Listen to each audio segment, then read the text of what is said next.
दोस्तों, ये कहानी है उस शख्स की जिसने पूरी जिंदगी दर्द सहा, अपमान सहा, लेकिन हार नहीं मानी। ये कहानी है भारत रत्न बाबा साहेब डॉ. भीमराव अंबेडकर की सन 1891।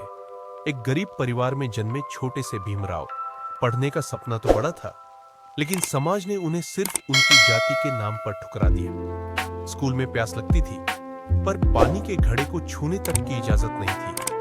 सोचिए, एक बच्चा सिर्फ इंसान होते हुए भी इंसानियत से वंचित था। बेंच पर बैठना मना, दोस्ती करना मना, यहां तक कि क्लास में टीचर तक उसे नीची नजर से देखते थे।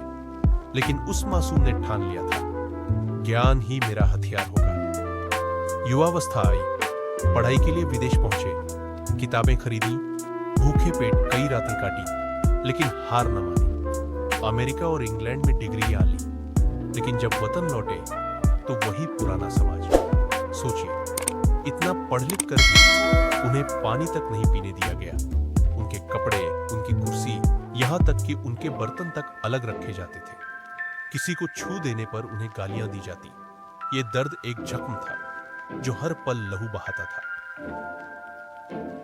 लेकिन बाबा साहेब टूटे नहीं, बल्कि हर दर्द को ताकत बना लिया। उन्होंने कहा, मुझे जलाना हो जला दो, अपमानित करना हो कर लो, लेकिन मैं बराबरी का हक लेकर रहूंगा।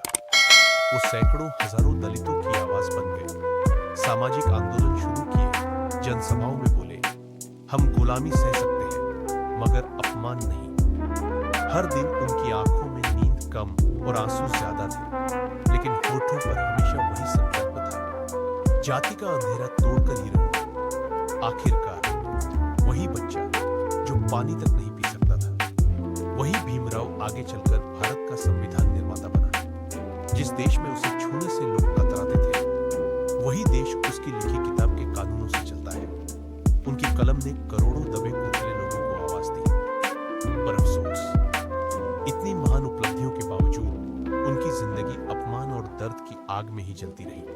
शरीर टूटता रहा, बीमारी बढ़ती रही, लेकिन हौसला नहीं टूटा।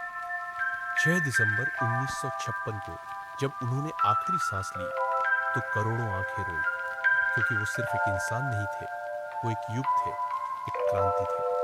दोस्तों, जब भी आपको लगे कि जिंदगी कठिन है, तो बाबा साहब को याद करना। सोचो, जिसने तिरस्कार झेला, अपमान सहा, फिर भी देश का भविष्य बदला। वो हमें ये सिखा गए कि संघर्ष